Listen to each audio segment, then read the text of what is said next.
O Vasquez fala, usando como exemplo o NDIV11, tá? Qual a sua opinião sobre ETFs que pagam dividendos? Ruim, tá? Ruim pelo seguinte, assim como também os FIIs, vale a mesma coisa. Todos vocês, com raríssimas exceções, todos vocês não estão na fase de coletar dividendos. Vocês estão na fase de acumular capital. Quando alguma coisa te paga dividendos, na mão, a maior parte das pessoas gasta esse dinheiro. Você pega os FIIs, por exemplo, as pessoas vão lá e investem em FII. Se você for olhar o FII, ele não vai a lugar nenhum. Por que ele não vai a lugar nenhum? Primeiro porque aquilo representa imóveis. E aqueles imóveis, eles têm um valor patrimonial. O que eles vão valorizando é de acordo com o mercado imobiliário, né? Nos vários aspectos do mercado imobiliário, eles vão valorizando aquilo ali. Mas não é uma valorização espetacular, não é um troço que fica um dia sobe 80%, outro dia cai 50%, igual a ação, né? Essas maluquices. Mas ali não, é muito mais estável. O valor patrimonial do negócio é muito mais estável. E ele te paga ali uma grana todo mês. Raríssimas pessoas pegam e reinvestem aquele dinheiro. A maior parte usa aquilo como complementação de renda, mais um salário que o cara ganha, paga as despesas e tal. Ele não está acumulando riqueza. A riqueza entra e sai. A riqueza entra e sai. Os juros compostos não estão funcionando para essa pessoa. Quando você tem um NDIV 11, por exemplo, que te paga o dividendo, ele é muito bom para quem estiver na fase de receber os dividendos. Você não tem muito trabalho. Você não tem que ter 200 ações para receber dividendo, ficar controlando aquilo. Não, aquilo ali já vai pingando toda hora. Mas para quem está na fase de acúmulo, é muito ruim, porque a probabilidade que você gaste. E a diferença entre quem acumula os dividendos na fase de acumular e de quem os gasta no resultado de longo prazo.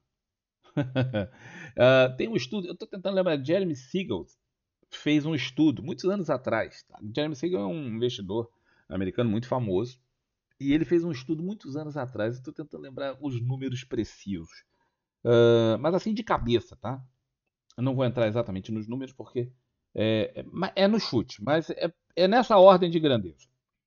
Se você pegasse e começasse a investir no mercado americano lá nos anos 1800 e tanto, e tivesse colocado lá US$ 100, que era muito dinheiro em 1800 e tanto, tá? Para quem não sabe, vocês podem olhar filme aí de época, os caras pagavam com moedinha de 5 centavos, né? Então US$ 100 era muito dinheiro. Mas o cara botou 100 mil, US$ 100 lá 1800 não sei quanto. E aí, até 2010 ou 2011, o estudo é mais ou menos até aí, foi quando ele publicou esse negócio. Quem tivesse pego todos os dividendos que foram pagos nesse meio tempo e gastado, teria, se eu não me engano, algo como 200 ou 250 mil dólares. Porra, o que é dinheiro para burro, né? Se saiu de US$ 100 para 250 mil dólares é muito dinheiro. É verdade. E quem não tivesse gastado dinheiro, tivesse acumulado, óbvio que aí são 100 anos, né? Mais 100 anos, e o cara não ia, né, acumular dividendo, porque uma hora que o cara também quer gastar o dinheiro. Mas isso aí é só para mostrar a diferença. E aí, quem acumulou os dividendos, quem guardou os dividendos, tinha, se eu não me engano, algo como 30 milhões de dólares, uma coisa assim. Eu posso estar errado no número, mas era um número. O outro era 200 e poucos mil, e o outro era umas 100 vezes mais. Só porque o cara acumulou os dividendos. Óbvio que os juros compostos em 100 anos são uma gigantesca coisa, né? Lembrando que nesse meio tempo teve um crash em 1893, teve um crash em 1907, teve um crash em 1929 que foi gigante, teve um crash em 1900 durante a década de 70 teve uma forte queda, mas teve um crash em 1987, teve um crash em 2000 e teve um crash em 2008. Então nós estamos falando de no mínimo, que eu estou assim, de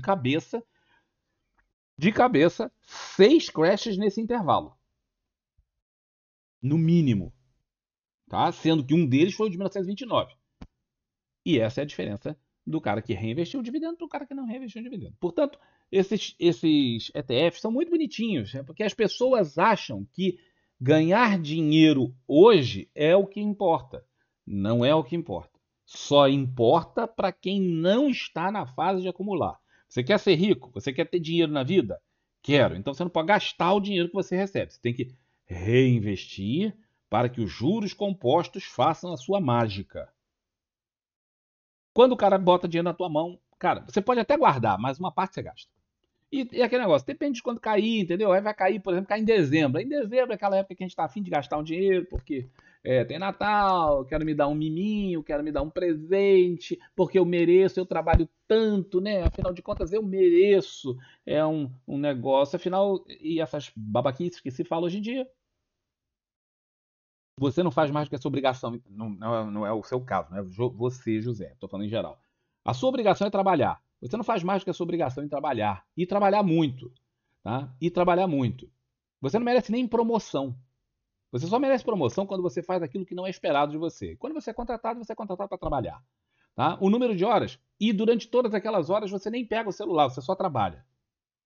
Quando você ultrapassa aquilo que é esperado de você e em bastante coisa, aí você merece um aumento. Aí é a hora que você merece o miminho.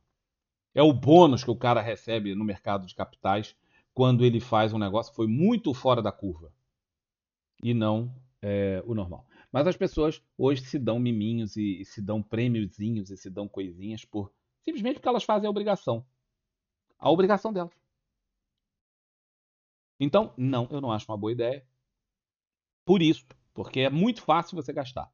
Quando você tem um índice de retorno total, como o Ibovespa, como o IDIV, como né, a maior parte dos índices, aqueles dividendos já são reaplicados ali dentro e o troço vai valorizando sozinho. Você não vê a cara do dinheiro. Quando você não vê o dinheiro, cara, a melhor coisa que tem é você não vê o dinheiro. Viu o dinheiro, você gasta.